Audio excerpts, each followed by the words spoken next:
The haunting hour is at hand. Ghostly haunting since time began.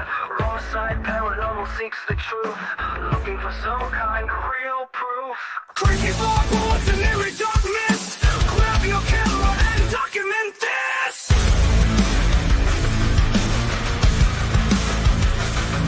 No time to run, no time to hide. We are catching all of this on the raw side.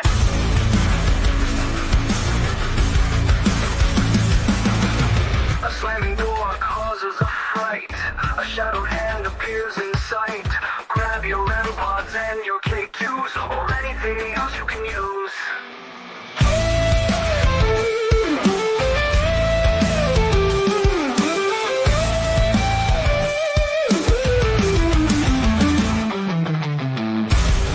No time to run, no time to hide. We are catching all of this on the raw side. A slamming door causes a fright. A shadowed hand appears in sight. Grab your REM pods and your K2s or anything else you can use.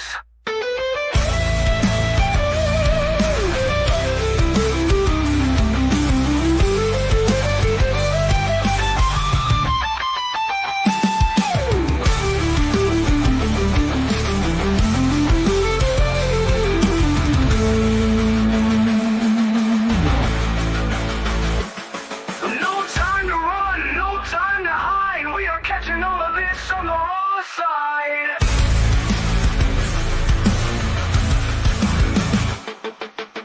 The icy air touches your neck. You feel like screaming, but you stay in check. Orbs rising up to take the magical flight. You can't believe what's happening tonight.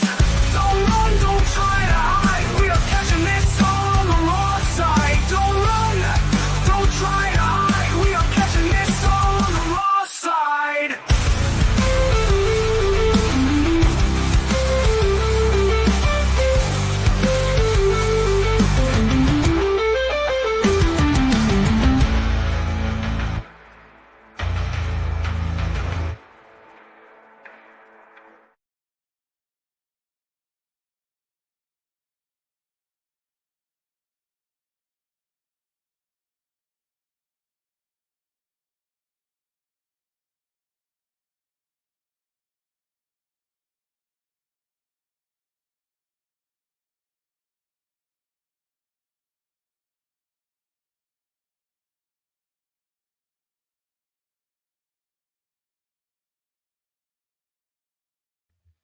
There, that might be better. I might want to get my head out of my ass. Welcome, everybody. Forgot to hit that mute button. So let's see who we've got. Hey, Ghostess, how's it going? Who's your paranormal? Thanks, Bill, for giving me a slap, waking me up. Three Souls Paranormal. And let's see who else do we got. Frank Curry, I hope I said that right. Diane, hello, Miss. Who else is here with us? Who else? Ashley was popping in to say hey to everybody. Jay, if you're still here, I'm sorry, love, it's so late. And bad to the bonus, Angelina. Welcome, everybody. And now that I've got my shit together, guys, well, we can get things started, I guess. How's it going? I hope everybody's doing great today and not freezing their asses off because I was cold. Hey, Miss Julie, you're just in time. We just started. Also, just let everybody know that there is a link at the top of the chat that I've pinned. It's for donations. Any donations towards my channel, I am giving over to the California Fire Relief Fund. So any nickels or dimes or whatever you just want to toss my way, I would appreciate it. Seeing that we can't be there in person, I figured we could just do a little bit, collect a little bit of money and send it their way. And without a further ado, let's invite all of Dark Hollow. 1, 2, 3, get them all on. There they are. Hi, everybody. Hello. We're really quick. We're just waiting on Angel and Lindsay. Lindsay's having some computer problems, and Angel's having some phone problems. So. All right. So we got more coming. How's it going? Go outside. Janelle, welcome. So we can just, well, we'll start with you guys, and you can start telling us a little bit about each of you, because that's what I like to know. I love learning about the paranormal team and your adventures, but I like to know each and every one of you on who you are personally. Anybody could jump in when they want. Who wants to start? I'm Brian. I work at a bank. Hi, Brian. Hi, Brian. I'm Michaela. She works with old people. Yeah, well, no, I work medical records, and I'm married to Brian. And you got a fur baby stalking your background there. Yeah. Oh, Yeah. Sorry. No, that's okay. They usually like to take over the show. Okay, next, who else wants to throw it out there? I'm Eric. My wife's Matt. Down in Virginia, and we met all these guys up in Pennsylvania. Very spooky places. Looking forward to what we've got here. Oh, we've got Lindsay. Unfortunately, Eric and Madison, you guys are breaking up a little bit, so I don't know if you can tweak a couple of your controls, and maybe that'll help us out. So we're only hearing half of what you're saying. And there's Miss Lindsay. Welcome. There she is. Sorry, I was having technical difficulties. Oh, we all go through it. That's the story of my life. Technical difficulty. So let's move on. We're just finding out about everybody, and we're just going down the line. Jim, you want to fill us in on who Jim is? Hi, guys. I'm Jim. I'm from Central PA. When I take my Ambien, order random crap on Amazon and send my team cursive texts. Yes. Nice. It's like having a brain aneurysm when you first wake up. Oh. We've had some interesting conversations that I wake up the next morning. I have no idea what's going on. So, well, you just got to fake it. That's all. You know, I've tried. I gave up. It's so yep, bad yep. times. Yeah. Britt and Josh, tell us a little bit about you. Go ahead, woman. I'm Brittany. I am an office assistant during the day, and on the weekends, I like to go out and look for the paranormal with the team. Fantastic. I'm Josh. My profession is screen printer. So, Oh, cool. if you ever see a Dark Hollow shirt, that was me. Oh, nice. In the paranormal group, I'm the techie. I design paranormal equipment. I build certain things. Music boxes, and we call them dark pods, but they're REM pods. That's where I specialize. So fantastic. Welcome, Angel. Glad to have you aboard.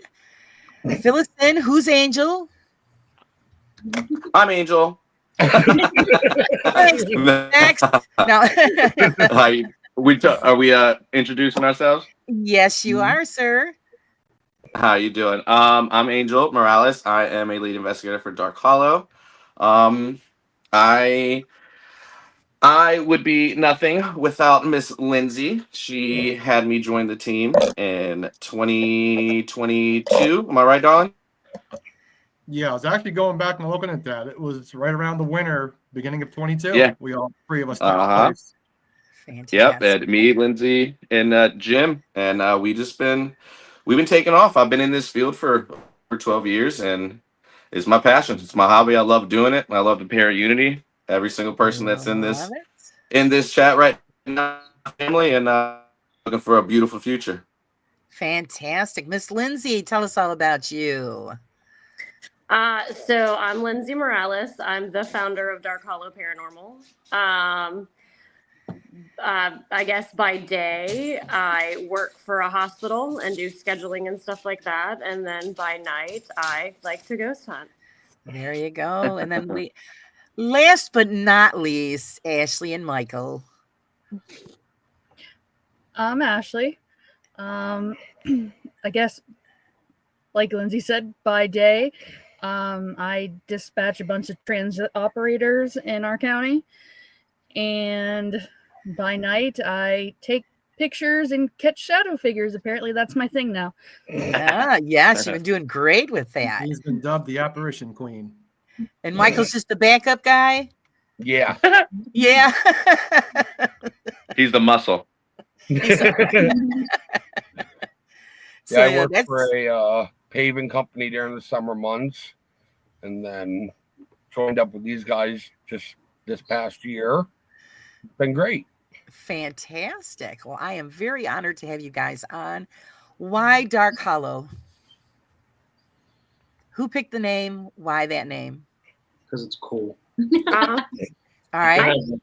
I picked it, and I'm going to be honest with you. I picked it. I formed Dark Hollow in 2014, and I honestly can't remember like where I got the name. I was just searching for a name, and I don't know. I went through a couple different names, and I came across Dark Hollow, and I was like, that's it. I just like the sound of it. There you go. And then they were famous. And that's how it works. That's how it works. Hi, Susan. Welcome. Let's see who else has joined in. Hello, Michael. I'm glad you guys could all hang out with all of us. Janelle Gales, I hope I said hi to you, but I'm going to say it again. Why not? Okay, so guys, combined, how much background or experience do you guys have as a unit? Phew, my Lord. I'm 12 years. Lindsay? I'm 12 years. I got about 13 or 14 years. We got 2. Yeah, we have 2. Right. 5. I have 14. So you say combined Doing it. about almost 50 years. Yeah. Almost 50 years worth of experience. That's fantastic. Now, Amazing. I'm going to, of course, everybody asks these questions, but this one I want to know is one by one, tell me what made you get into the paranormal field? All right. For me, it was, I always liked spooky things growing up. I always liked scary movies. At nighttime, I wanted it to be my dad to tell me a bedtime story, and I wanted it to be a scary story. And when I was 6 years old, we moved into a house that we quickly found out was haunted. And at first, I was the only person experiencing those things, and then later on, my family started to experience them. So experiencing paranormal firsthand, I think, only intrigued my interest that much more to want to know more. So when I got older, I wanted to start investigating. Fantastic. For me, I grew up in a Hispanic household.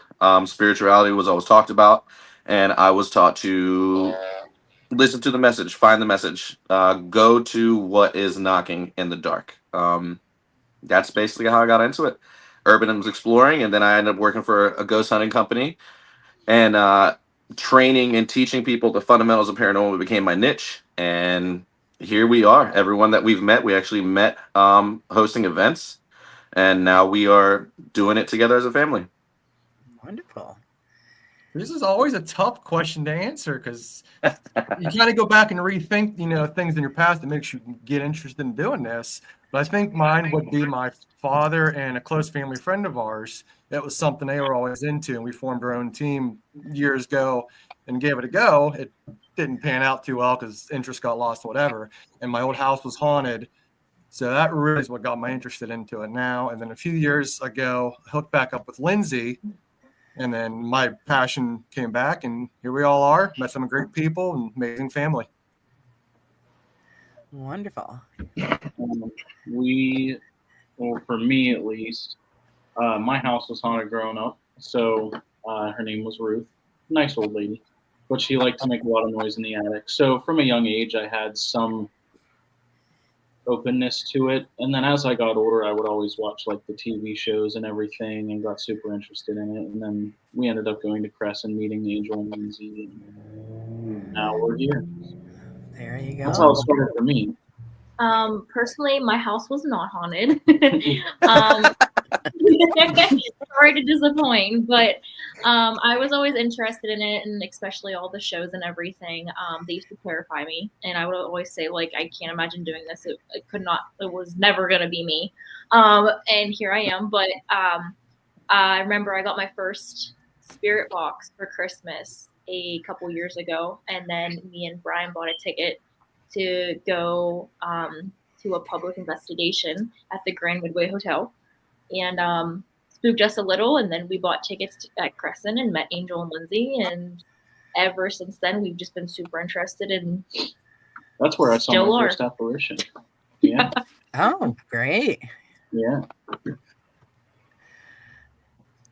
I didn't grow up in a haunted house either. I just was big into the shows.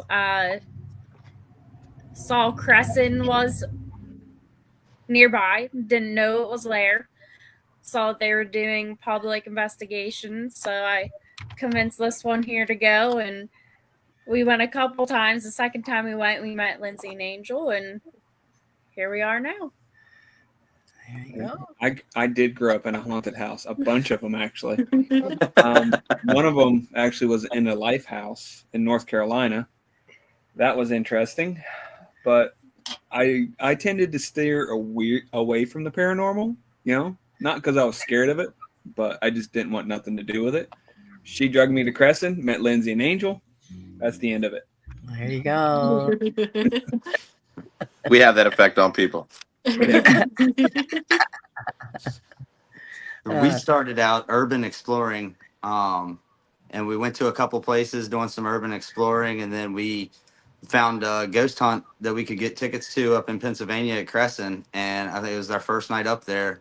Angel was leading the ghost hunt, and it's all history from there. We've been addicted since. Yeah. Yeah, I think that's what's got our interest in it. I drug Eric into it because I've always been interested in it just from a young age. I've just had the idea that there had to be something more, that it just wasn't just done with. And so then I finally roped him into urban exploring with me, and that was it. Fantastic. See, everybody's got a story. Even if you don't think it's not paranormal connected, there's a story on how you ended up in this kind of field. Yeah. My next question, of course, Ashley and Michael, regale us about why you got into the paranormal. My best friend and I at the time when we were in high school, would watch all the paranormal shows, and we both had a mutual interest in it. So when we both ended up going to the same college, there was an on-campus group that we both joined, and they went in depth and trained us as paranormal investigators, and we went out places with them, and it's just something that I've kept up with. Great.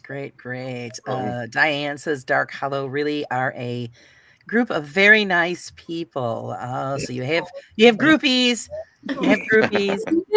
That's great. I went to college for ghost hunting. I'm kind of jealous. For me, I've always kind of been interested in it, but we met up. Dark Hollow put on a public investigation in Nannyglow, and that's when we met everybody out there, and it kind of just went full force, out of control from there. You're welcome. You're all hooked. Hi, Alyssa. Welcome. Okay, my next question is for you guys. You're such a large group. Does each one of you have your specific title or technical area that you take care of during an investigation? Mm-hmm. I'm the debunker. Yep. Everyone. The runner. I'm the what was that guy? Is that the technical term for it? Jim's the That's it. Jim's the best. Say it, baby. Say it. So I've always been the one that if something's going on, I'm the one that runs in there, center of attention, come at me. So eventually I was dubbed the Master Bait. Master Bait. Bait. Throw Jim in. He'll go first. Oh, they know I will. We hear a noise, they all run away, I run in. He will.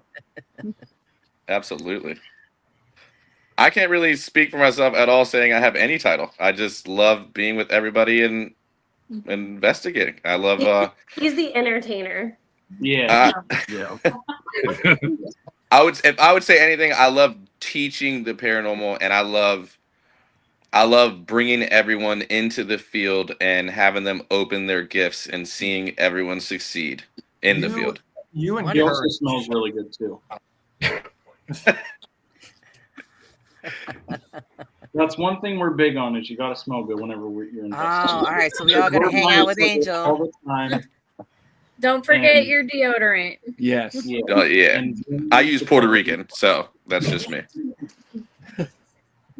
Nice. I said they don't support the channel, so I can't advertise. Britt and Josh, is there any specific role that you play on the team? Not don't know. really. I You're just the fill tech, out baby. energies for the most part.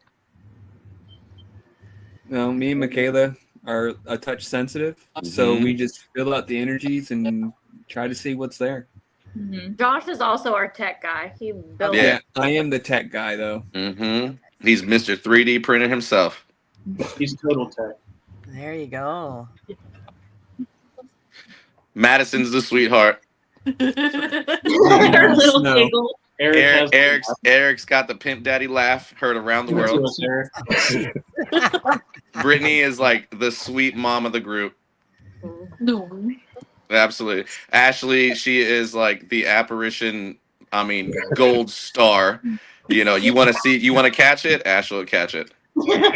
Nice. He's a good photographer. Yeah. We just honestly have a very good time no matter what, and we all kind of bring something different, but we all, I mean, we really don't have like certain titles. We just go with the flow. We can't leave out Mike. Yeah, That's one thing like this group really prides ourselves on too, is we're all equal. We're all equal. We all know what our strengths are, and we roll with it. We've never ever had an issue, and I mean that's why we mesh so well. It's like it really just goes so well every time. Like it's a blessing. Oh, good. Like one thing I will say with what Angel was saying is he likes teaching. The one thing that I never thought I'd do, even from watching it in the show, was Estes, and that turned out to be like one of my strong suits. Like I really like it now. Like I love doing it. I'll be the first to do it. I don't care how tired it makes me. It takes a lot out on you, but we've gotten some crazy stuff. And like I swear, right hand up to God, I can't hear them when they talk. Like they have good headphones. Like that's just one thing that we seem to get a lot of activity with. Like just one-on-one talking, it seems to conduit it and work. And it kind of feels like whenever we do a dual Estes, you're the one that gets most of the responses. Yeah, that's funny. So yeah, and Lindsay's Lindsay's queen mama. Yeah, Lindsay's mom. Like whenever Lindsay's queen mama. Like I didn't understand what they meant by like listen. So like at first I would always just like I'd hear, you know, in an SB7 like you hear music sometimes slide through. Like I'd sit there and I'd start singing because half of the song would play. But then once I got like more focused in and more tuned in, like that's whenever it started to click with me that like, okay, this is something I'm pretty good at, I guess. So hidden talent. Yeah. Good job. Did we hear from everybody? Yeah. Man, it's okay. Yeah, you guys pretty much Ashley and Michael, we know Ashley is the queen with the photographs there. Queen of the camera. So yeah, they're attracted to her. Yeah. Yep. They're trying to make me fill some big shoes. So now I feel like they're like, when's the next picture coming? Yeah. I don't know. Well, it's crazy. Like people go years like for one Yeah. photo, and I mean, this girl has slam dunked it twice in 6 months. I mean, like I who haven't does that? caught one thing on photo, and here she is. Like, it's crazy. Ashley is just very good at keeping it simple. Yeah. And I think that's what works best for her. And that's something like the best tool you have is yourself. Mm-hmm. Right. Always says Well that. said. So, and I mean, Ashley's best tool is an iPhone. But I mean, just take and yourself. You're great, Ashley. I just like she's the one. Like I wish I did it more. Just even Lindsay was saying, like we don't take as many photos as we used to. Right. And I think that's like Ashley's the first one just taking photos nonstop. And I mean, It there you clearly, go. yeah. Yeah. Basics, well, she's baby. actually had one of the best photos that I've ever seen. Until last night, Ashley, we had a woman join a live that we just happened to just throw on for the hell of it. And she was new to the community, and she sent us a photograph that blew my effing socks off. And once I get permission, I'll share it out. It was just phenomenal. I want to see it. You wear socks? Yeah. Yeah, actually, no, I don't. I'm See, usually what are barefooted some- all the Say we time. don't. Even out in the Maybe snow, you're the I'll only go one. barefoot. So I'm Yeah. I'm Fuzzy I just did that the other night. Yeah. Actually, I told my husband if I was skinny, like when I was younger, I wouldn't even wear clothes because I hate clothes. So it's, now I'm older. Now I'm older. It's scary. Nobody wants to see that. So, No. so Be free, baby. So my question is, which I love, is that Angel, you keep talking about being a teacher. Explain to us how you go about teaching somebody that is just coming into the field. What do you do? What do you teach? What is important that you think that they should know? So one big thing which made me very proud that Brian just said is like you are your best tool. Go in there, feel the area, feel like use your senses. Find out what you are, you know, where you come from, everything like that. Are you more equipment side? Are you more just sitting in a dark room and listening? I try to unlock, you know, any gifts, anything like that. And it's just I'm a big come with me. Let's put a piece of equipment in your hand. If we're in a jail, I'm gonna put you in that jail cell door with the lights off, with your back towards the jail, and we are going to ask questions, and we're just gonna kind of open our energy up, bring energy together. I'm a huge energy buff, so like a big thing that I tell everyone is what you put in is what you're gonna get. If you come in there open-minded, positive, you're gonna get positive reaction back. I'm sure that there's a lot of people in this world that you know they teach. I have no problem saying it. I tell people don't be the Zach Baggins of the group. If you go into some place and you be negative and forgive me, act like an a-hole, you're gonna get an a-hole response. So that's the basis. And then you'd be surprised. People that have never done it, you know, and sometimes they're closed off. They have that door closed, and you give them a mag light, and they set that mag light down, and the lights go out, and you tell them just ask a question, even if it's stupid. What's your favorite topping on a pizza? What's your favorite ice cream? You know, are you a boy or you girl? Just something general. And then all of a sudden that mag light goes off, and then I see that spark in their eyes, and I'm like, there it is. There it is. They're gonna come back. And I've been fortunate enough to blessed that I have had people come to our events that I've been personally running, and that came as skeptics. And the next time I see them, they come back as a full-fledged investigator. So it's that's just how I go about it, man. I keep it real. Fantastic. All right, I'm going to be a little bit of a devil's advocate here, guys, because Raw Paranormal, that's the name. I pretty much just use a camera and a digital recorder. There you go. As far as equipment goes, how much faith do you put in equipment? How much do you think that is actually showing evidence towards presumably a haunted location? And as the debunker, Lindsay, what do you do to debunk that before you could say, okay, this is something we need to pay attention to? Yeah, so I'm a big believer in multiple pieces of equipment, and if they're correlating with each other. So, for example, mag lights, I like to use more than one because I want to make sure that it's not just heating up and making that connection and turning on. I like using two, and I like directing the spirits, turn the pink one on or turn the purple one on. And if I can get them to give me a direct response and answer those exact mag lights that I'm directing, I'm a believer. If it's going off random, I'm like, I'm kind of skeptic. And with audio devices, for me, it has to relate to what we're talking about. Even if I go to an investigation blind, take down everything that it says and then research it later. If it correlates, cool. If not, maybe it's just random stuff being said. So that's how I am with the equipment. I don't automatically believe everything that comes across the equipment. The stuff that we use, especially like the audio devices we use, like we use Phasma Box. A couple times we've used Spirit Talker. With Phasma, I used Phasma so many times until I learned to trust it because I was skeptic with it at first, and I had to use it multiple times and got impressed by it quite a few times to make me trust it. Spirit Talker, I'm not there yet. I'm not there yet with Spirit Talker. It needs to impress me a little bit more. But that's where I'm at with equipment. I don't know if anybody else wants to add to the equipment stuff.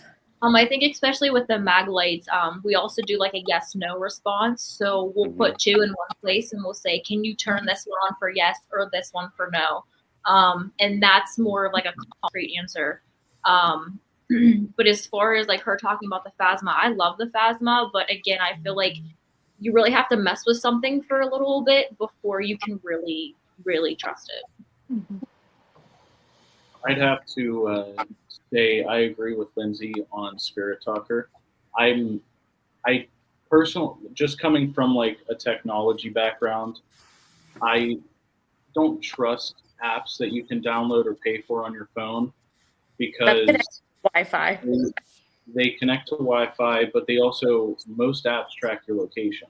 So if you're using Spirit Talker, and there's a lot of people out there that say, well, my phone's on airplane mode, but did you have it on airplane mode the whole way to like, I'll use Crescent, like you use Spirit Talker and it starts saying prison, jail cell, but they'll be like, oh, my phone's on airplane mode. They don't know where I'm at. Well, was your phone on airplane mode the whole way there? Because it's pinging your location constantly. So I just, that's one app that I just don't fully trust yet. I mean, I'd have to see like something. I think that's why I like Phasma Box, because you can only put Phasma Box on a Windows device. So we have a Windows tablet, for example, and there's like for Crescent, for example, there's no internet up there. I'm not connecting to any internet. I'm completely off network. I can't even tell you on that tablet how to connect to the internet because I've never tried. Because the only thing I use that tablet for is Phasma. We've had some of our wildest evidence with Phasma, which I find like, okay, cool. Like it's definitely a concrete answer, like immediate response and just clear sometimes. So, but I will say like the apps that I would say I do trust would have to be like a K2, probably an SB7, because I mean all that does is it just sweeps the radio, and some people, and that's where what I was saying earlier is at first, like whenever you don't really pay attention, you're just singing songs that come through. But I'm trying to think of other dowsing rods I like. Cat balls are another good one. Like we've had a lot happen with cat balls that was not explained. I took some of my coworkers that were interested in paranormal to a location that we investigate a lot, and then I have it on video and everything. We're all sitting there talking, asking questions, and we had an SB7 connected to a stereo or a Bluetooth speaker, but with like an aux cord, and you hear over the SB7, clear as day, a little kid say ball, and right whenever the little kid said ball, we had a cat ball on a toy doll. You see this cat ball just get flung to the other side of the leg, like the other leg. And that was like, okay, that's pretty concrete. Like none of us are over there. There's no wind. There's no fans on. Like this thing just got flung to the other side, and it was. So cat balls are another one that I trust. Now, when it comes to music boxes and REM pods, me building them, I'm kind of skeptical of them. Multiple hits like cat balls, Phasma, stuff that correlates, sure, 100%. But if it's like a one-off, that could be electrical interference. It could be a loose wire. It could be many things. Yeah. So, I think a lot of us are direct responses too. If we say we have 5 pieces of equipment sitting in a room, and we say, "Will you turn that pink REM pod on right now?" and it kicks on, what are the chances of that? That kind of relates to where my thoughts are. Is anything you physically have to touch or interact with is probably something I always enjoyed, because you can sort of easily debunk it to be like interference or anything like that. And if it, as she says, if it goes off on command multiple times, and it seems pretty concrete. Yeah, that grid light we usually wrap a rubber band around the button, and we have actually had it to where I've taken that rubber band off, and you have to click that button, and we've had that grid light going on and off, acting like a mag light. So when you get situations like that, I mean, you can't doubt it. You can't doubt it one bit. completely shut off and drained, and then we go back to them and they turn on like it was They turn on. working from the start. Yeah. It was with Eric and Madison at St. Albans. I had one turn on in my hand. And I dropped it, but I mean, yeah. I think my first experience with the grid light turning off was up at Creston. We're on the top floor of that whatever building that was. I keep forgetting. But the fact that we got it turned off and back on in front of a crowd of people a couple times in one night was astonishing. That's phenomenal. Yeah, it doesn't happen. Okay, so yeah, that's well, like I said, there's a lot of people that don't put any trust in any of the equipment or applications.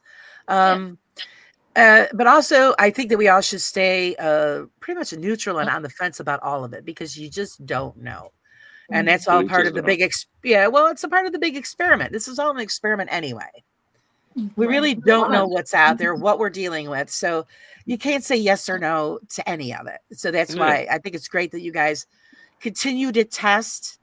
And do you document and catalog everything that happens during an investigation? We don't. We record. We're always recording on some level, whether it's live, recording for our own record, but we don't keep a log thing. We do, like on our socials, we'll post our videos and captures and stuff like that as they come. Right. I usually so back to like what our roles are. I usually try to be the camera guy for the most part, and I don't use anything special. I just use an iPhone with like a purple light on it. But I have like a whole rig, and I'll just record everything pretty much the whole time. Like my phone storage is almost out because I have to buy more iCloud because of like we don't cut anything. Like if we post something on YouTube, it's my whole video. Raw. Yeah, all of our it's raw. That's the way we like it raw. That's right. Raw, baby. I don't edit shit, guys. It all goes just out there. Yeah, what you see is what you get. That's it. You get the real thing. 100%. Now, I know that you go back probably several times to certain locations. That's why I was asking if you had collected data and you know, kept, well, even like you say, you don't keep a journal, but you keep that data written down somewhere so that you can, at the end of several investigations of the same place, get together all of that information and see what you come up with, what is the same, what is different. Do you keep any kind of record like that? I think if it's a place that we've frequented enough, we definitely write down like names or scenarios or situations. I know we also host events at the Liberty Theater that the Historical Society has, and I like to ask the teams to tell me what they get. I'm like, tell me like what names you get, what, certain situations that you get, because I like to see if it lines up with stuff we've got and stuff other teams have got, because a lot of the stuff that happens at that theater, there's so many spirits are coming in and out of there. I'm still trying to figure out what exactly is going on with that place. So places like that, we definitely talk back and forth and keep a record of it. Right. Each investigation, before you actually start, do you guys do a dry run through with like, your K2 meter to check for live electricity, temperature gauges? Do you do a dry run before you begin your full investigation? We don't. I know. A lot of places we go don't have power. Like Crescent, for example, hasn't had power since 2013. I know a cool little thing we came up with a couple times is we'll all go and take a little notebook, paper, and everything, and we'll go to different rooms in the location and sit down in those rooms by ourselves. And whatever we get pops in our head, whatever feelings we get, we write down, come together, correlate it together, see what we have in common, and sometimes we base our investigations off of our personal experiences. We had there was also one time just randomly I wrote down on my notebook on my phone like some names and stuff. I had a dream the night prior and names and everything, and some stuff did add up. But we also do, like when Angel was talking about the notebook, is we did one of those experiments, and there was 3 of us who got the same spirit kind of communicating with us, like this is our house, and none of us communicated it before. Like it all matched up in the end, and it was crazy. So yeah, catalog all of that so that you had it for further reference. Where is actually the scariest place or most impressive place that you've ever investigated? I'm taking so many different locations. I'm torn. I'd say my damn it, man. No, it's Crescent. Everyone knows. Yes. It's Crescent. I almost said between Crescent and Monroe House were the two times that I was ever like shooken up, ever. So Crescent by far is the most impressive place I've ever been. There's a reason why the team is so involved at this location because we've all experienced mind-blowing stuff there. But as far as fear level, it's the Monroe House. I'm not scared of Crescent. Exactly. I'm impressed with Crescent, and I love Crescent, but I am terrified of the Monroe House. yeah, I don't think I could sleep there again. I'll try, but I won't sleep there again. if we're gonna go as far as like negativity, I think for me personally it would be Oglaze Village because it would be the one and only time I have ever had to get up and leave. Ever. Yeah, that was true. Mine, Oglaze Village. When I saw that, so the whole story with that, we were in the caboose, and for some reason I tend to see a lot, but sometimes I debunk it, like, oh, there's an animal or there's a glare.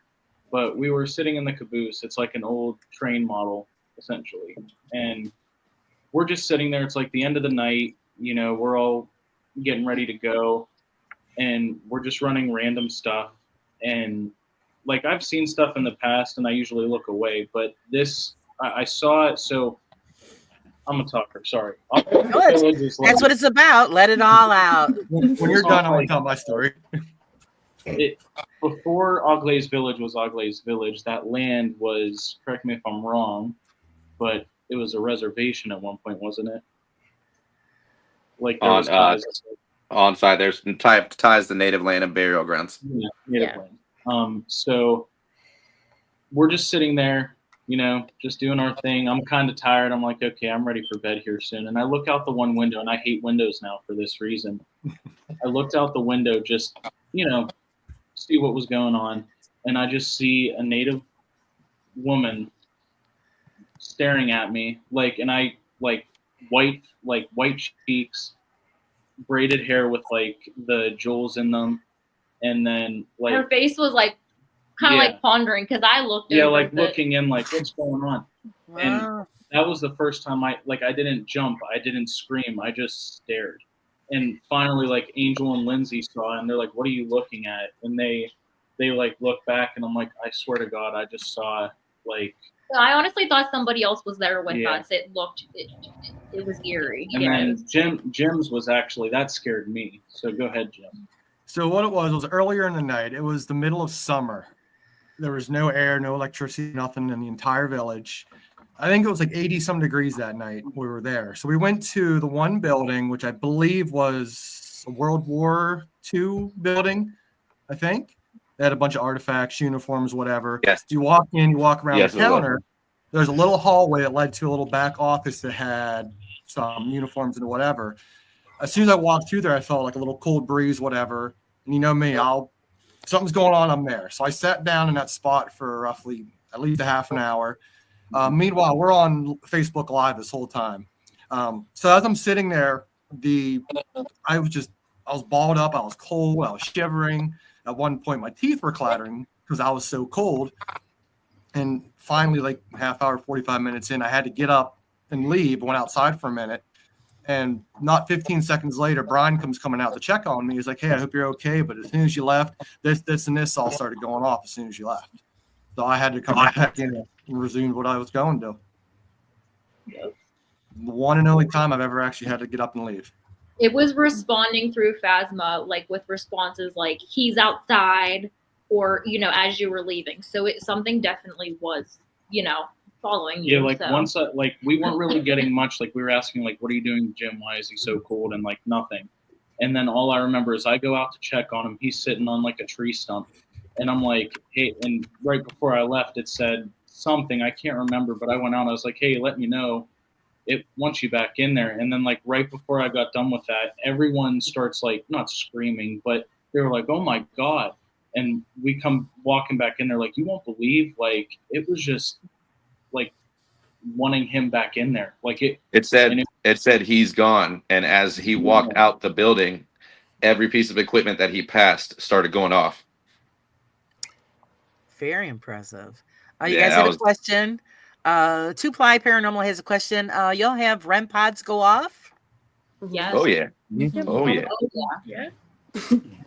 Yeah.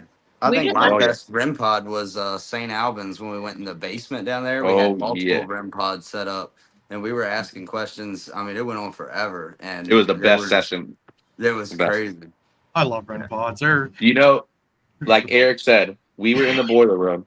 We had 2 REM pods going off. Probably the best portal session.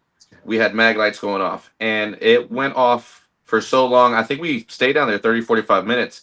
And when we actually went up to, in a sense, base, they actually confirmed that where our REM pod was going off, they actually physically dug out a body in that exact spot. Wow. Yeah, that was it was insane. I will, not to take up more time, but I will say another place that did spook me after the fact was Madison Center. Yeah. We have that plain as day on video, 2 videos, so evidence for both. We separated the guys from the girls, and the girls were on what floor? The First second. floor? Second. No, floor. we were on the second. And we were on the third. Yeah, we were on the third, they were on the second. And the whole time they're coming through the walkie, like, will you guys stop moving? We can hear They're you getting guys." mad. And we keep quiet. We're like, we're not walking, we're Running. sitting. So then I finally was like, hey Lindsay, tell me if you hear this. How many knocks? And I don't knock at all in the video. And she goes, 3. I said, that's crazy. I didn't even touch the floor. And she's like, what? So then, like, maybe 10 minutes go by, and I'm like, okay, Lindsay, we're going to try this one more time. Just tell me what you hear. And I knocked twice. She goes, I didn't hear a thing. Like, and I pounded on the floor. She's like, I didn't hear a It thing. sounded like someone with like construction worker boots, like stomping down the side stairwell. And I'm like, oh, they're coming down. Like they're gonna ruin our little session we have, and it wasn't them. And then when That we was- got like charged yeah. at in the hallway, like you could physically hear someone coming at us, Yeah. and there was no one there. And we radioed them, was like, knock it off. Yeah. And they're like, we're not moving. The best part about that story, though, is when they were telling us to knock it off, activity started from the end where Sarah's room was and went all the way down the hallway to the other end. So And you we literally, had it's like we equipment go saw the equipment going off. They heard the running. So it's like we saw the running. They heard the running. Right. And we did have it on different videos. Like we did have Jim the run girls' in? video and the men's video, and you can tell that they weren't doing anything and we weren't doing anything when their activity was going on. Right. Do these guys know? The guy, I want to know if you guys have a YouTube channel. Yes. Yes, we do. We do. Dark Hollow Paranormal. Yeah. We do usually post shorts on TikTok a lot, though, now that it's back. Back up. Yeah. Use it if while you can. Hi, El. Welcome. So has there been a place that you've been to that was like a really true disappointment and you wouldn't go back? Or do you determine to go back and see if there is anything there, but you just didn't catch it that first time around? We know that I've ever been disappointed. Yeah, Penhurst. Yeah, we went to Penhurst recently, and there was a lot going on before we went, so that might We didn't get a affected it. whole lot of activity, but we know that from other people's experiences that it has activity. So I would like to go back sometime and try and get some activity. Mm-hmm. It's just like with any investigating, it's 50-50, you know? Yeah. Right. I would say the one, it wasn't really disappointing, but like the first time we went to, what's the place in Myersdale? PA? Red Lantern. Red Lantern. The first time we went to Red Lantern was crazy. Like I had a rig set up in the attic, no one's there. You physically see my phone moving. like someone's pushing the phone away so it can't see them. And then like my phone started going nuts, and like this was like summer, like it wasn't cold, it wasn't too hot.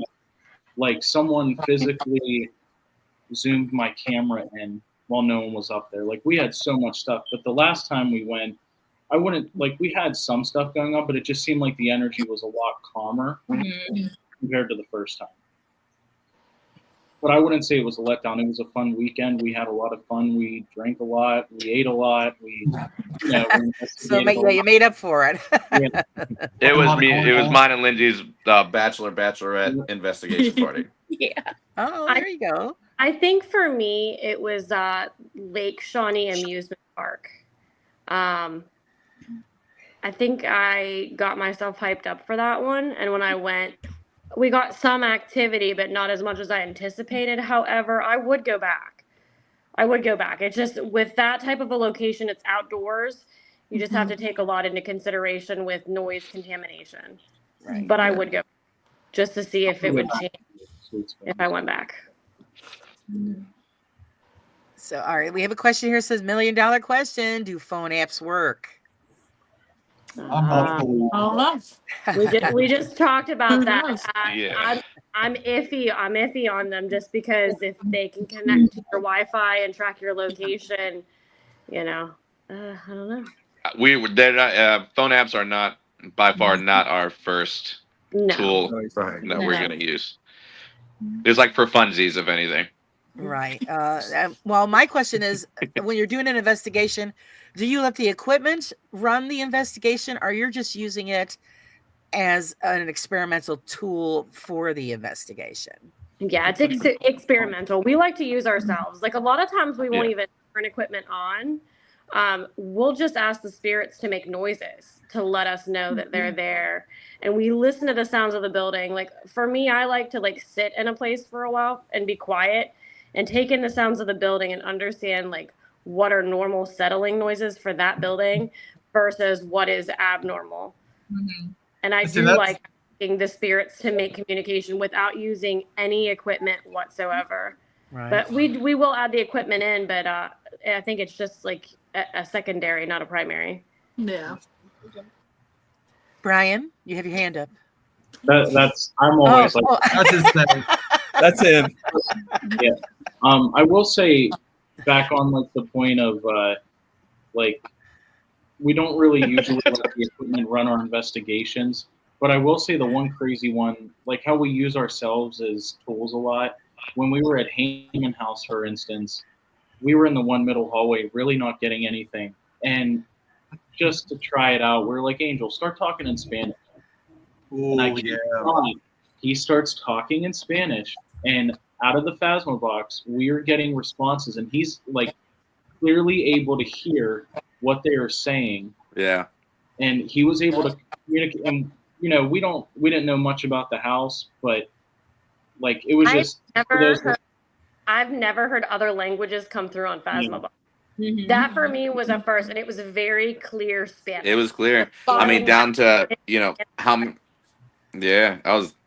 people are in this hallway, and it was saying numbers in Spanish. Like it was, is it the woman? Angel had to translate the questions and the answers for us. So we knew I was asking questions and answering. I remember we were because we just got done eating, and you were talking about food, and you mentioned bread. I smelled bread. Like I got a whiff of bread, and then it said something about bread. And I asked it. I asked it, yeah, and it said that.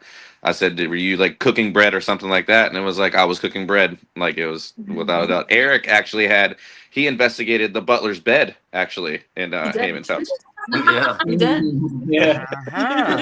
He had a whole I can show you that photo is hilarious. Yeah, he centered himself on the bed and completely did a complete census session on there.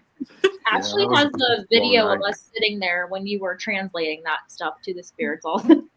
That's me. Gone. He fell asleep mid-investigation. Yeah. That photo is as raw as you can get. There you go. That's it. Madison looks at me, she goes, he's sleeping. And she's trying to like not whisper because everyone's investigating. And I'm like, what? And she says he's sleeping, and you just hear him snoring through the whole. It's like, everyone listen, what's that noise? And he's just snoring away. Now, They did you said there was take full noises in the advantage of that room. opportunity? Because I would have, I would have set him up with something. No, it was good. Sharpies. We've gotten Angel Yeah, a couple times on Facebook Live snoring. Absolutely. Well, I've fallen asleep too. There's been times like, listen, we were in the one bath. It was the women's bathroom we were in, and there's a lot of stuff that happened in that bathroom. Like not like that. But I remember there was a random wheelchair in this building, and it was clean. I was like, I'll sit on this so everyone can sit on like the seats. And I just remember passing out. Like everyone's getting all this activity, and there's just me sitting in the corner on a wheelchair, just passed out, head between my legs almost. Like I'm usually the one that ends up falling asleep, and I hate admitting it, but sometimes we get done with work, and then you're going to do that from 8 to 3 in the morning. You got to take a nap. Yeah, you pass out at some point. We have a question from Two Ply. He wants to know, what is your number one go-to piece of equipment? I kind of feel like the Maglite and cat ball, to be honest. Yeah. Yeah. Because they're the most simplest, but they give the best responses. Right. Cat balls for me, honestly, because how do you explain it going off? Especially, we have holders for ours. So how do you make a cat ball go off when it's been sitting stagnant for, a period of time, and then all of a sudden it starts going off? Mm-hmm.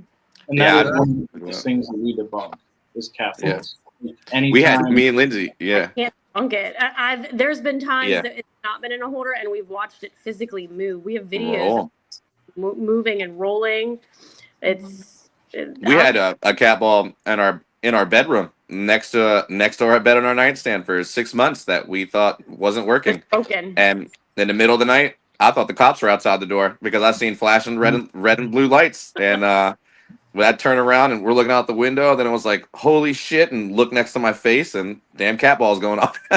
So I think my favorite cat ball story would be up at the Galitzin in the ballroom there when Angel was under Estes. We had a cat ball station. I forgot about that. Yeah. Angel was under Estes, and the cat ball kept going on, responding. And our one guy, Chris, I told him to go turn that cat ball off and on just to reset or whatever. And 2 seconds later, Angel yells out through Estes, "Don't touch it."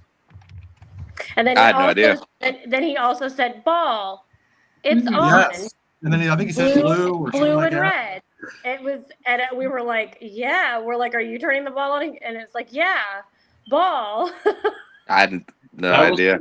Easiest Estes we had to. You were really tired after that one. Like, I don't see you get tired often, but you you looked whooped after that one. Yeah, man. When you get into Estes, for people who don't know, it's you're really opening yourself up. You're using yourself as that tool, and a lot of people don't realize like your best Estes session. It's gonna drain you. And the sucky thing about it, to each his own. Sometimes you can bounce back. Sometimes you can't. Sometimes it just it really just drains you, and you're done for a little bit. Yeah, it pretty much sucks the energy right out of you. Yeah. We have a question from Central Mass. What was everyone's feelings when you went on your first investigation? Personally, it wasn't our first investigation, but when actually our first time at Crescent, when Brian and I went, honestly, anxiety, because there's a certain building there that I walked in and knew nothing about and wanted to throw up halfway up the steps because the whole building the energies just shifted for me and I felt instantly sick. So I think my whole time there, I obviously had fun, but I was frightened because it was my first time being there. But then also there was a certain building that I was anxiety filled. Right. My butt got touched and my head got touched. If that's the feeling you mean. I was getting filled up. I would have to say nervous and scared because you don't know what you're going into. Yeah. Yeah. Definitely scared on the first one. Guarded. I was very guarded. Yeah, you were. I was balls to the wall, ready to go. You always are, man. I was ready. Yeah, our first place we went was a building that we were urban exploring and we weren't really supposed to be in. And it's still some of the best footsteps I've heard yet.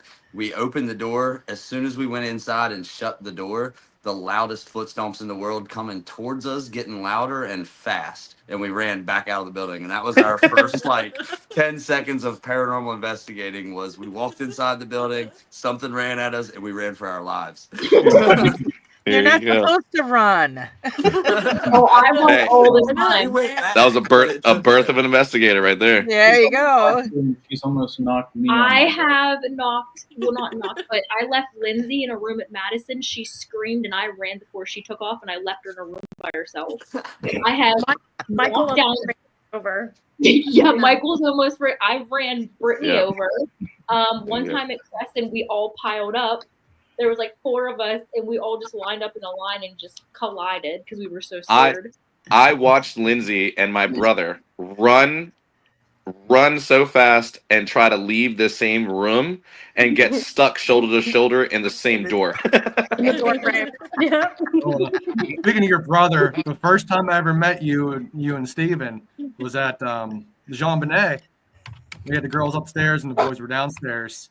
And he comes out of the bathroom. I'm down in the hallway between the bathroom and the front door. He comes out of the bathroom. We hear a loud knock. He turns and runs right to the front door. We become almost one person. And that was how we basically met.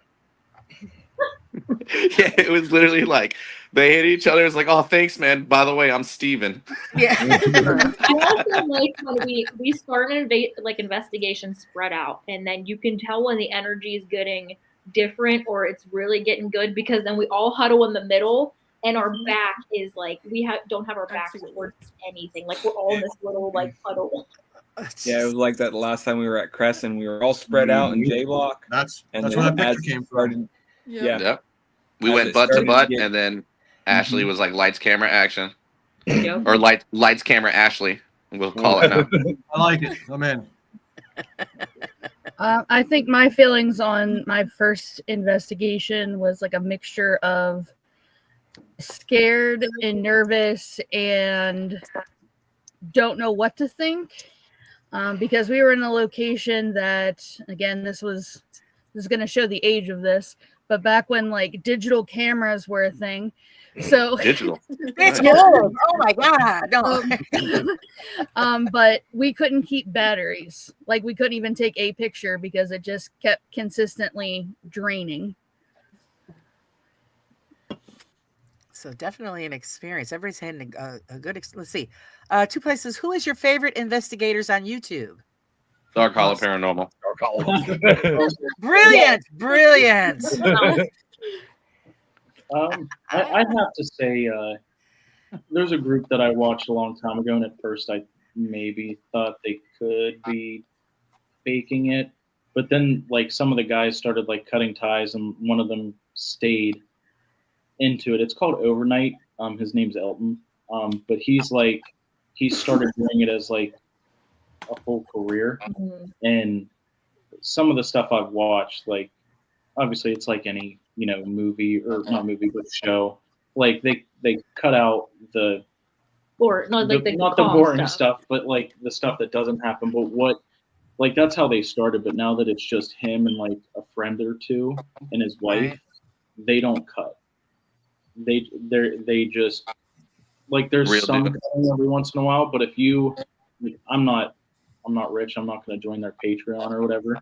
But you can go on their Patreon and subscribe and watch the full length, no cuts. Just it's 4 hours, 5 hours worth of tape, and you can watch it at your own leisure. And that's something that kind of shows, to me at least, someone actually trying to find evidence and actually, they're doing it the right way, if that makes sense. They don't.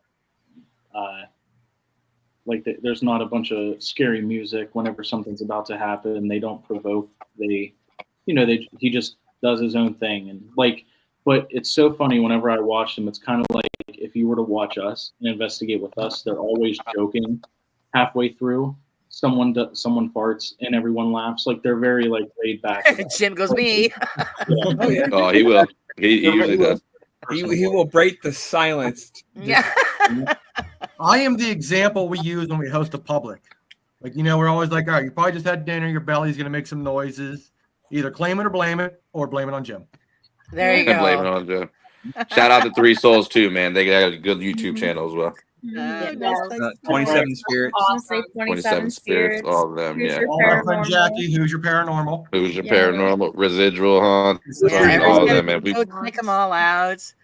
Yeah, Raw Hi, Side Carter. Paranormal. Welcome. You know. Yeah, yeah. Have ever any of you been physically touched, scratched, or actually had any thing actually speak in your ear during an investigation? Oh yeah. Well, last time we were at the Red Lantern, we were up in the attic. It was Angel, me, Lindsay, and we were using Phasma Box. I was sitting right there too. Oh, Britt was sitting there too. And out of nowhere, between me and Lindsay, you heard me real loud. And it wasn't through the Phasma It box. wasn't through the It was Phasma. audible. She heard it out of her right ear, and I heard it in my left. It was like they were standing right there next to us answering our question. That creeped me out. And then I got choked at Kinhurst. We at Liberty Theater, we had it was weird. I thought it was Angel, but we're all standing kind of in a circle, and it sounded like an older gentleman, and he goes like, yeah, I remember that. And I looked at Angel, and Angel looked at me, and I'm like, was that you? And he goes, no. And I asked everybody down the line, everybody was like, that was none of us. And that was the same night something whispered in my ear. Yeah, when I was there. Yeah. See, this is no joke. I think on 3 different locations I had my butt touched. Yeah. Uh-huh. That's like the ongoing thing with Jim right now. Is everyone's trying to squeeze his ass. We were at the They prison. picked him out. They picked him out as the hottie of the group. We were at the prison this last time, and there was a bunch of showers right in the middle. So I go up in the shower and drop the soap. See if my butt got touched. It never did. I had a domino friend that was like we all experienced. Oh my god, I'm drawing a blank. Sweet Springs. We heard just an audible moan happening. Oh, that was crazy. That was crazy. That yeah. was when if we go back to like scariest time, that's like top. That's like my second, because like seeing something scared me more. But when we heard this moan, like Lindsay immediately is trying to figure out what it is, but you hear this moaning, just like almost like help, like, help me. Not But like that. I was so scared that like my skin, like I have not had goosebumps like that. It sounded like a woman was moaning in pain, and where this moan was coming from, it's confirmed that there were two women that separate times that were cooking and using the fireplace, and they actually caught themselves on fire and passed. And that's where we heard it. I have it very faintly on my recorder. It's not a great recorder that I have, but I wish I could enhance it super loud, because you can hear it, and there's like 3 questions that Angel asks, and every time after it goes, huh, twice, like every time. It was just really weird. And I'm like, is that a cat? Is that a person? Like, what? Yeah, it was Just insane. the fact that it was responding when we asked, was crazy. Like, we heard it, all looked at each other, and then Angel started asking questions, and it was like, as soon as we'd ask, it would respond. It was You know so what loud was- where we shut the Phasma box off. You know what was cool about that is we had it was like a cat ball, maglite, REM pod, or in a music box, like going away from us, like into different rooms. And we started going off. And it's like when we were hearing the moaning at one point, and it was like the end of the show, basically. That's what kind of gives me. It's like we heard the moaning, and then each equipment started going off, like cat ball, REM pod, music box, as if whatever was there, we watched it leave, and just like that, gone. And then we were. And we had. Sorry, Jim. Go ahead. I was going to say at the very end of that, at the beginning, the Phasma, I think, said bye really loud or go or something. I can't remember what it was. Yeah. Yeah. As soon as that went off, it said go, first piece of equipment, second, third, and gone. Yeah. I was going to That say was another very- room in Sweet Springs was what room is it? 207? What's the room that 307, 2007. 3007. We had, what's that white device that you have, Jim, the temp reader? what's that The called? millimeter. Yeah. Millimeter. His millimeter, he had it on the window where people claim to see this lady in a white dress in 3007. And Michaela was doing great. Like, she's asking questions, stuff's going off, and we thought we finally got the lady's name. And I can't remember her name. It's But like Pam or Patty or something. And Michaela's just like, Patty, are you here? And like, stuff's going off. Well, then I'm like, Patty, if you're here, can you go touch the device by your window? And nothing's happening. But and I have this on video, as soon as Jim goes, Patty, can you go touch my box? Like making a joke. Instantly, millimeter goes off, temperature drops. And we're like, whoa. Like, that was probably one of the best pieces of evidence I've ever gotten. Like, Jim, right after he said it, just temperature. Actually, if there's I'm timid. I think both of us, for the most recent time that we got touched, both happened at the Doss house. We were both sitting on the couch and something came up from the basement and smacked the floorboards, and it came through the couch and hit him in the butt. And then later that night, when we were in the barbershop area, I was standing over by the bathroom, and I have a tendency to ignore things. Like, I don't really react until I know that it's really happening. I had something, it touched me once and then twice. And since I wasn't giving it any attention, the third time it like grabbed me and I like audibly yelled. So that was quite interesting because I never do that. Well, you wanted to make sure you got your attention. We should tell her about Crescent the other day in the cafeteria. That was that was so good. Music box. Oh, yeah. Actually, what do we want to do before you tell us that story? Tell us exactly what Crescent is for the people in the chat that might not know what you're talking about. So when we say Crescent, we're referring to the former Crescent Sanatorium and Prison. So it was a lot of different things. It's been featured on a lot of different TV shows, so you might know it from that as well. But it was a state correctional facility. It was a sanatorium. There was a schoolhouse there at one time. It was a lot of things to Cambria County. A little side note, our leader Lindsay was on 2 episodes of Destination Fear for the Crescent Prison. She's famous. Fantastic. She's famous. famous. Nice. Movie star. I didn't know. I'm sorry. No, basically it was a tuberculosis hospital initially, and then it was a state school for mentally disabled, and then a prison. And now it's no longer in operation, correct? No, the prison shut down in 2013, and it has not been a business in that way since 2013. There was a previous company that was running some paranormal stuff, like between 2021 and 2023, and we're trying to get it back into the paranormal community now, under the current people leasing it. So that's where it's at now. Okay. Now, Ashley, tell us your story. Yeah. So we were most recently there, braving very cold temperatures and a lot of snow. A lot of snow. Some people like. Yeah. So the whole group had gone over to the administration building and into the cafeteria, and Michael and myself and Brian and Michaela were trying to find them. So on our way to the cafeteria that we couldn't locate, we kept hearing the rest of the group talk. So we were following their voices to try to find where they were. And it led us to the back of the building where no one was.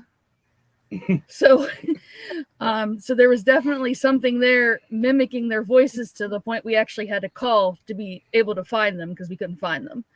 So when we actually got into the cafeteria, we had set up a music box, and I was standing in front of it. And so Michael and I were both wearing Apple Watches.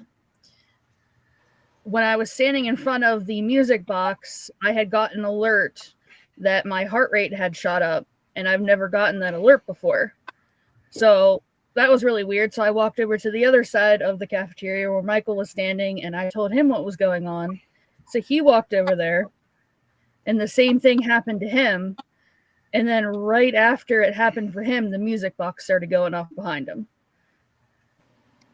So it was pretty neat to be able to validate with 2 separate Apple Watches that both of us were experiencing a high heart rate standing there.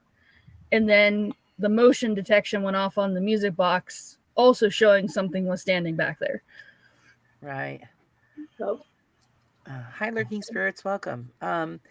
Did you check to see if what kind of temperature change was in the room at that time? oh, it was like 20 degrees, if that. It might have been 10. If that. It was cold and then colder. Yeah, it was. But you guys don't catalog temperature change when you're doing an investigation? No. I didn't have the Not millimeter too out much. that time, actually. I was probably the one of the few Yeah, no, times we I didn't. didn't have it out. I know Yeah. what was pretty cool is in the cafeteria. I put we actually, funny enough, we laid mag lights down on multiple windows, and we announced for the gentlemen to come and start getting their chow. And I shit you not, one mag light would go off, then it would go on, then another one would go off, go on. It was literally like people were coming to grab their trays. Like, it was pretty cool. That was a pretty badass session. Yeah, that was when Brian was very interested. Yeah, there was I think he got a little. He talked to someone that was kind of related to Big Bubba. You know? That's for sure. Yeah. Boy. Jim didn't get his ass grabbed, but I think there was another entree on the plate, if you know what I mean. And his name is Brian. That's a different show. So. Yeah. A little younger meat. Yeah. That's a different kind of All I raw. remember is Brian was like this, unzipping. I can't talk. Unzipping his coat, and then all Spell of a sudden, yeah, I know. He was like, oh, maybe I'll get some music to play with this, and then the music box came off. Yeah. He's like, I need some music to dance, and the music box went right off. Great question. Friday House wants to know, did you have footage of the mag lights doing this? Were we recording? I was Not that during this time, but I think I had back turned, and I turned around when they were on, but I didn't catch them actually coming on. We have I think so after the much Red Tip. different videos that we did live of mag lights and stuff going off on our Facebook page. So Yeah, I that know particular there's tons of it. is there. Uh-huh. Yeah, if you go, we have a lot of evidence posted all over. And a lot of our videos are live, so I mean you can't really dispute the validity of it because it's happening right in front of all of us. Yeah, they're unedited. Even when we do post our videos to YouTube, they're completely unedited. Yeah. Mm-hmm. Okay, so yeah, both on Facebook and YouTube, correct? Yeah. Uh-huh. And So TikTok. if you watch our And- YouTube and videos, TikTok, they're okay. quite long and probably lots of boring spots. Yeah. Well, that goes with the paranormal. We all know Yes, that. it does. Yes, it does. You get all the fun behind the scenes stuff. We always just tell like right. that hour show you watch, you don't see the 24 hours of footage that they got to go through. Exactly. There's just something about being in a dark room, really quiet at 2 a.m. instead of being at a bar at 2. Yes. You know? Yes. There's just something different. That's better. I will take a paranormal hangover over alcohol hangover any day. Yep. Yes. I've never had an alcohol hangover, so I don't know. I'll do both, to be honest with you. I'm cool. I'm down. I used to be a pretty big drinker. Never had a hangover. I was lucky that way. I am subbed now. Oh, awesome. Yeah, you. Friday is pretty We much our appreciate it. Friday House is our electronics guy. He's electronic wizard, and so Nice. expect a lot of questions, guys. Awesome. Yeah. No, we like them. We like the questions. definitely have to start posting more of our videos. I have so much that from like last year I just have not sent. Yeah. And it's Yeah. kind Josh of- does too. I do too. And we have like our own, like we have our Dark Hollow Paranormal TikTok, and then all of us individually kind of just like branched off, and we'll post like our normal personal stuff, and then we'll post like some paranormal evidence and stuff just to kind of. Yeah, that's one thing. Like with doing investigations, like we've never really done it to like try and make money, if that makes sense. Like we do it because that's like our excuse to see each other. Like, because Yeah. when Angel We and don't need an Lindsay excuse. like when Angel and Lindsay say we're like a big family, like that's It's true. true. That's like Or we have kids together. We have onesie parties at the house. We're grilling. I mean, we try to book weekends because we like to cook and spend the weekends together. That's literally it. Fantastic. we have an That's great. investigation coming up in Gettysburg. I can't wait for. That's going to be so much fun. This weekend. Well, yeah, No, this Gettysburg's weekend. Yeah, this weekend we'll be together. But in February we'll be spending the night where we're investigating for the whole Yeah. weekend. It's always fun to spend the night where you're investigating. I like that. And Fantastic. hopefully Eric and I can figure out what happened the last time we were there. Yeah. Two Ply wants to know: do you all study the science behind the equipment that you use? I'm currently taking a scientific theory on paranormal investigating class, and it breaks down the science behind the devices. Nice. That's cool. And Josh is very understanding, very understanding of how equipment goes together and how it works. Oh yeah. Well, it's you always learn, you keep learning, and Yep. because especially in this field, you have to keep that door open. Always. How do you feel about research? Who does the research for your investigations, or do you go in blind and then research after the fact? I would say I think we let it up to the individual. We'll just say, hey, you want to go here? And we book that location. And if some people choose to research it before we go, they do. And then if other people choose to walk in blind, they do. Yeah, sometimes it'll be like, hey, I know. And then we're like, wait, like, let's find out afterwards, or we go with the flow. Yeah. I always walk in blind. That's literally the. Just call that Ashley. Love it. I will Just say ask that one, right, Ashley? I think that Ashley poking fun at her. Some things I just don't see coming. I would have to say it's Lindsay Mike's and done. He's out. Especially from the right side. Oh my god. But Lindsay and Britt both, like, as far as when it comes to like history or anything, like if we're guiding tours and Lindsay knows the building, I'm usually the type of person to be like, listen, I'll be honest with you. That scared me. That was our cat. Sorry. I'll usually be like, oh, Lindsay's your person to go to. Or like if Brittany knows something about it. Like Brittany and Lindsay are both very big like history nerds in a good way. Right. Yeah, I don't always research places I go. Crest and I used to help run the history tours, so that I know everything about every time we go up there. But this weekend I don't know much about. I know very little about the Doss house that we're going to this weekend. That's so Ashley. Ashley knows way more than I do, and I kind of want to go in blind. I want to see. I agree. I don't want to know more than I already know. Yeah, I prefer Okay. going blind because you get research. I feel at least if you research it, then you have expectations. You subconsciously want certain answers to come through on stuff. Yeah. And I like to go in blind, so I don't have those expectations, and it is what it is. Yes. Me and Josh, for example, like he said, like we're the most sensitive of the group. I know, for instance, we didn't know much about. I don't know if you did, Josh, but I didn't know much about Madison Seminary before going. Me and him in the attic, there was a lot of jaw pain, ear pain, stuff that we really didn't know why we were feeling it. We felt like we couldn't move. And we found out afterwards, me and Brian were watching a YouTube video where they're talking about the history of it.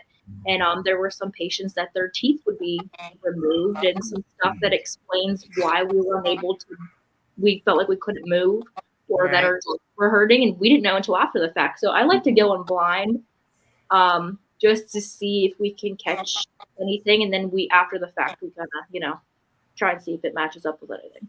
With the history. We have a question here from Stayin' Salty. Welcome, by the way. Let's see. When you have the Apple Watches on near the music box, did you guys test to see if the watches set off the music box? Could the watches trigger the sensor? So an Apple Watch will not trigger a music box that's motion censored. It has nothing. It's not EMF or anything. It's just something walks past it. And not to mention, the music box was sitting on the ground, and the Apple Watch was at least 4.5 feet in the air. It was there for half And an it hour. was pointed in the opposite direction. So there's always wearing her Apple Watch. That's the first time it ever went off in correlation with the Apple Watch saying high heart rate. Yeah, have you guys ever have you ever performed any kind of testing on your equipment? Oh yeah, I mean, if you walk by something, and we'll walk by. Hey, go put your phone next to it. Walk by it again. Try to get closer. Yeah, we test absolutely. We had a big one when we went to Madison. Jim and I were doing that camera rig that I told you about. It has like a super bright light, a charger on it to charge my phone. And we were by one of the REM pods, and I'm like, dude, this thing's going off nonstop. He's like, I truly think it's either your light or your phone. And you can see it in the video, or in the live. It was my phone, and we were able to debunk that. And I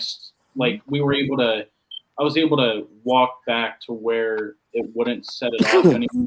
And so I just made sure to keep distance from the REM pods, because obviously we don't want that to interfere with what we're trying to do. We try to go out of our way to try to debunk whatever it is that's going on, because we really want to definitively say, yes, this was something caused it, or no, it was one of us or something we have with us that caused it to go off. Yeah. We really do try to test every theory if something starts going off. And if we feel like something's going off too much, we'll turn it off and on, reset it, whatever, maybe different position to try to get the same result, just to try to avoid anything like that. Yeah. Okay, Tupla, you missed it. His question was, how long have you been investigating? Do you want to know as a group or individually? I got about 14 years in me. Bless you. Thank you. You're welcome. 12 over 12 for me and Lindsay. Yeah, It's only been 2 for us. Yeah, 2 for We're us. 10 together. They're about 5 each. the same as Jim. I have 14. Well, I have about 2. Yeah, Michael.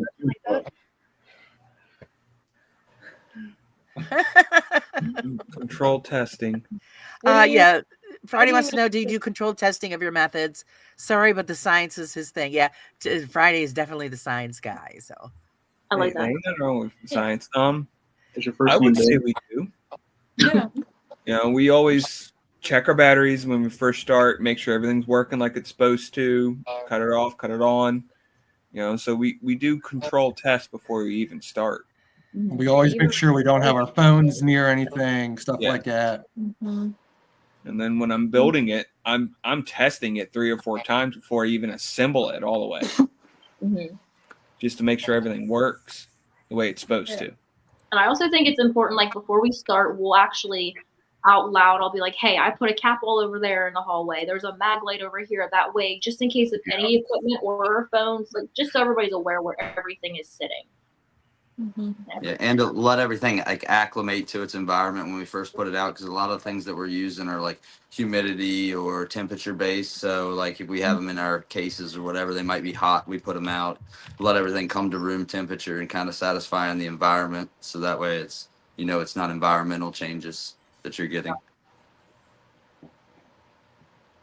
Yeah, it seems to, like, when we do investigate, like Crescent, for instance, with it being so cold, we, like, even warm places or regular places, we tend not to use as much equipment as, like, we just try not to, if that makes sense. I mean, we use equipment, but you won't see us stock a room with 40 different pieces of stuff and try and correlate. Like, we'll put maybe 1 or 2, or like if we want to do a Phasmobox session, we'll just use the Phasmobox and maybe a cap ball.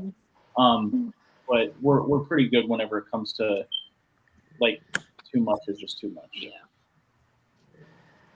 So what is the future for your team? What are your future plans? Food on Saturday. Nope. Chinese. Mexican. Yeah. Lindsay? Future plans would be to probably start running more events and make it more of a business out of it. I personally never got into the paranormal to get on TV or be famous. I know some people, that's why they get on YouTube, is they want X amount of subscribers. And and to, you know, be somebody that's not really my plans for the group, and I'm not really sure that's anybody else's plans for the group. I think we are more along the lines of educating and just continuing to do our own research and entertaining places. And a lot of times the events that we run, the money goes back into preservation of the locations.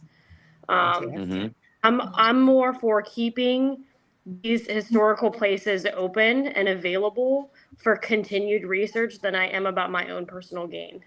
Yeah, that's wonderful. That's wonderful. Actually, what I'm going to ask you now is, what do you and how do you guys feel about the debunkers and the paranormal community? I'm a debunker, so I feel pretty good about it. Yeah, you should always, respectfully, as a paranormal investigator, you should be approaching every situation first. Should be scientifically, like, what caused it. There was something happened, something caused this. You know, debunk first, paranormal later. If that makes sense. Yeah. The only thing that ever really is, not trying to be rude, the only thing that ever, like, you know, if we post a picture or something that someone takes, or we post a video and it's like the hate comments, like, oh, this is totally, and we're like, we don't touch any of our videos. We don't edit them. We don't do any of this just to get, you know, all of our stuff's the actual video. Right. So you have to debunk every situation and figure out what caused it, or if it is paranormal. So. Fantastic. Okay, now my other question is, what do each of you believe that we become after we pass on? I personally believe It's a loaded question. it's a really good question. My faith, to each his own. My faith is that that there is another side. There's another side. I don't know in a sense of what being I would be or anything, but I do believe that spiritually there is another side. That's what I believe. I agree. I definitely feel there is something, and that's kind of why we do what we do. We're trying to at least get a sense and figure it out.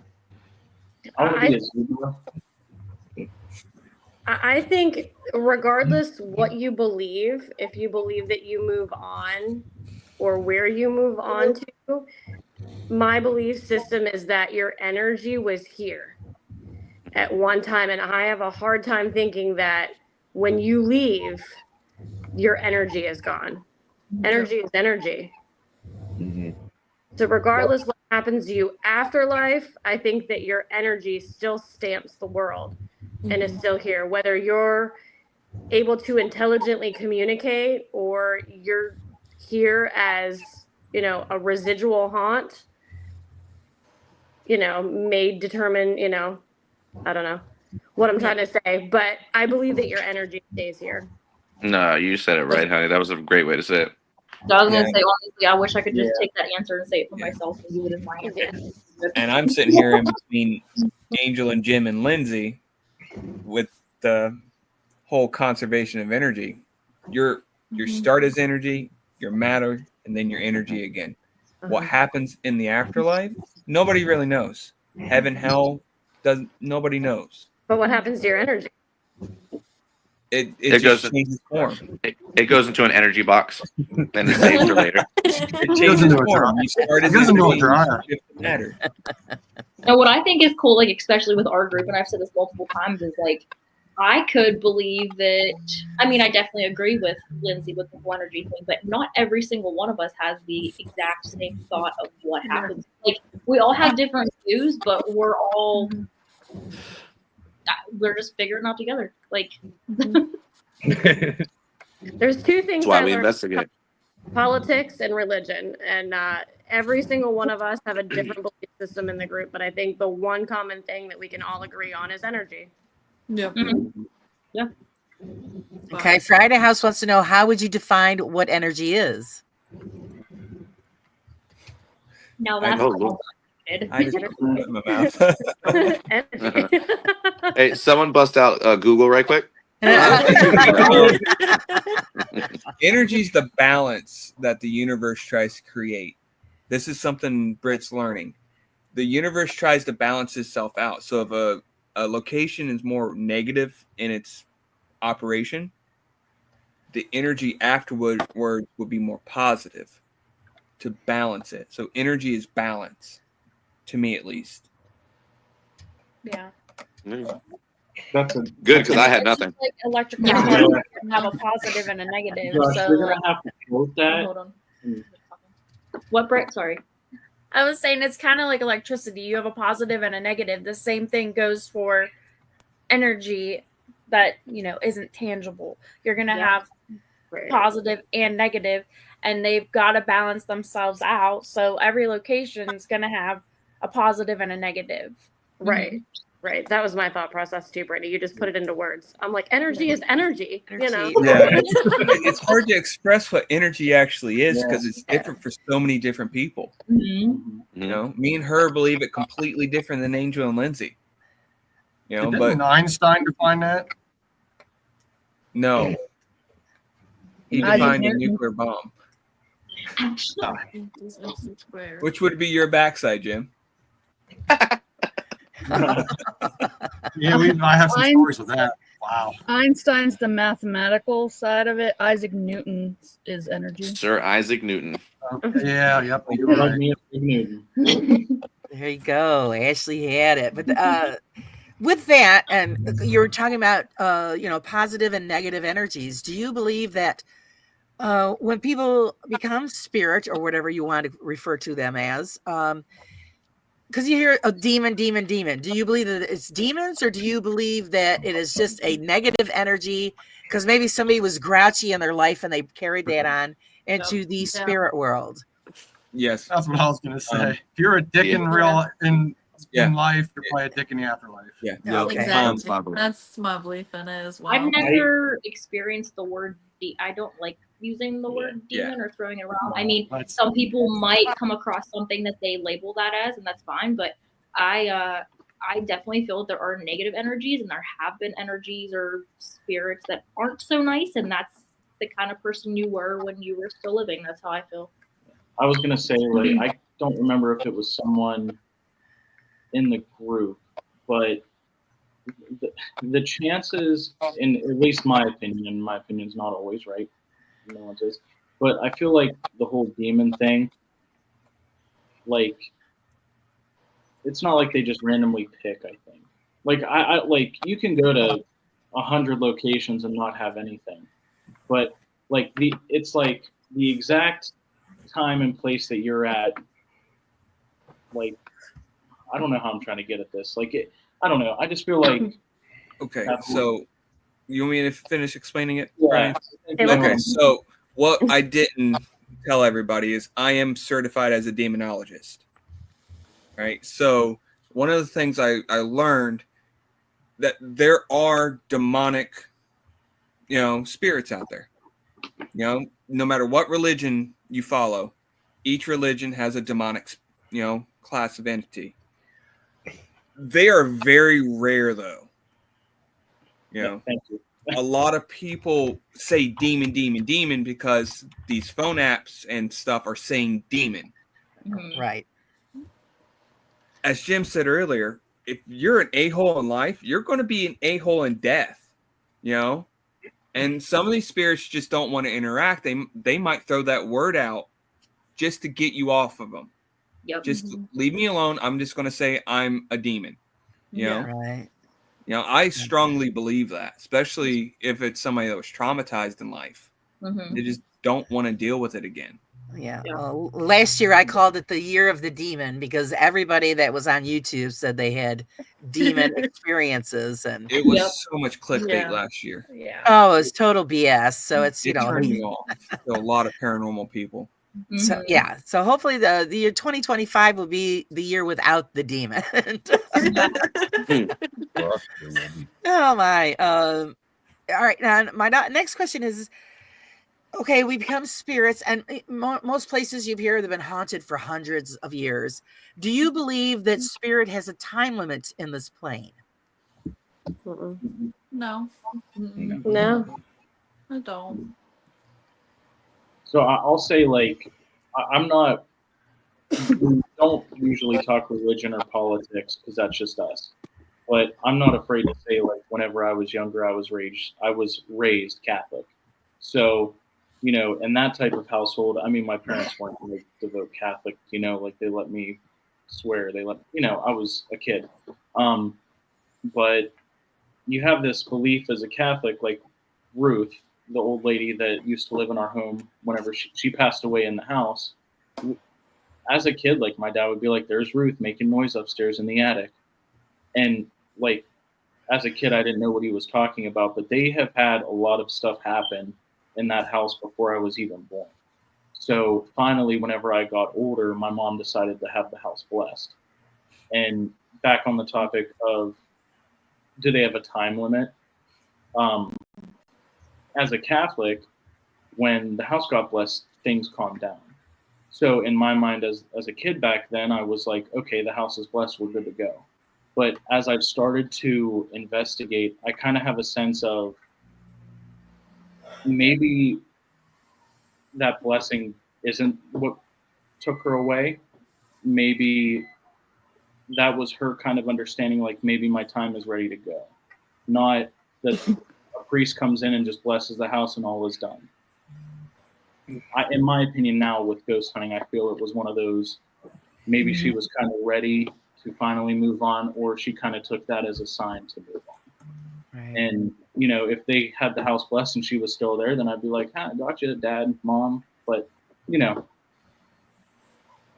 So, do you believe that spirit chooses to stay here, or are they here because of some unfinished business?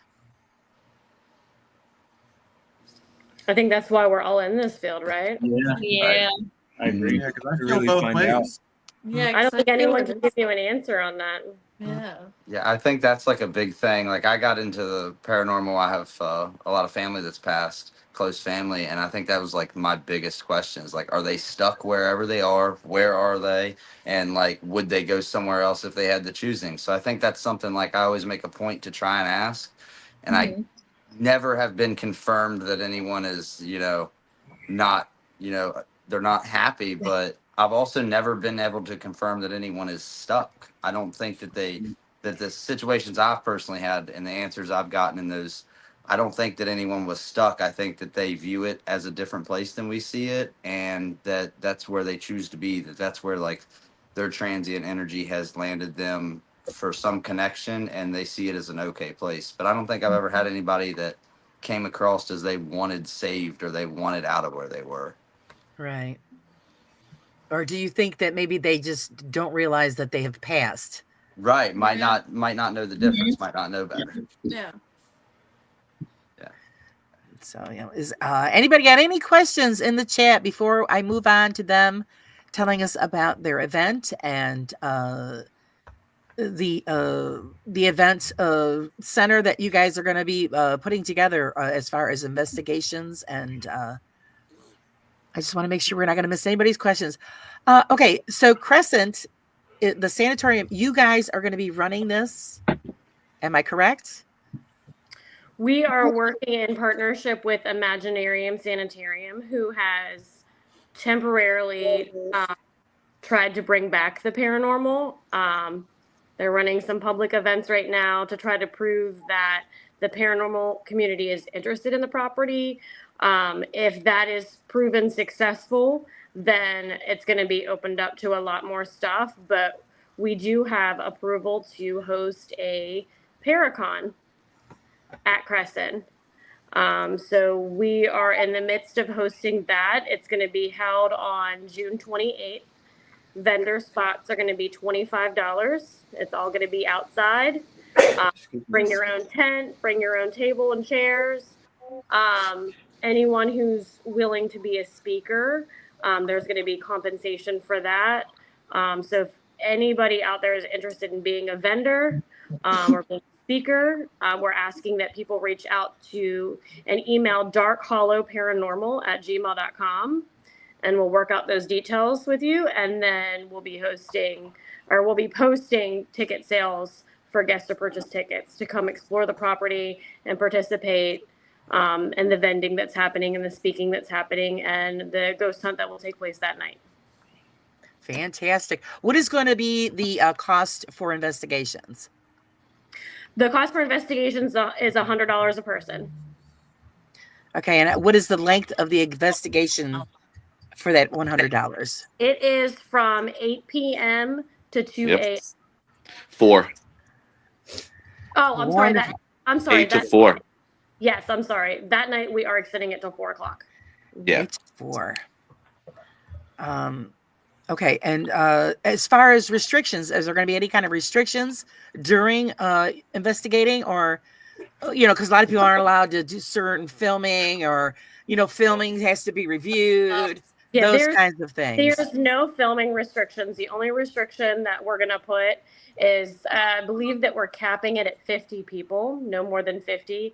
But keep in mind, this is 34 acres and 20 abandoned buildings, and they're all spread out. If there's a group of people in one building, you're really not going to hear anybody in another building. So you're going to have free reign of you just go where you go, and that's it. Go where you go, baby. It's free reign. We will have guided.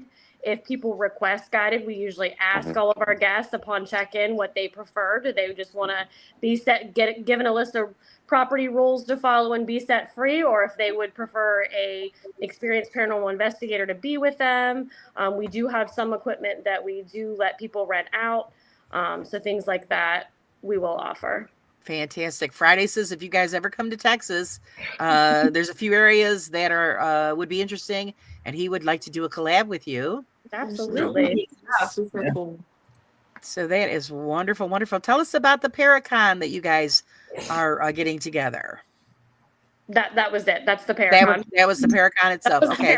Yeah. So I'm going to have the information posted in my community section, guys.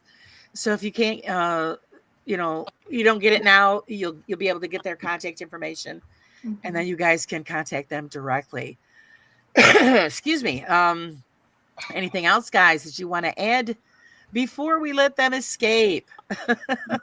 Keep spreading the positivity and keep spreading love, man.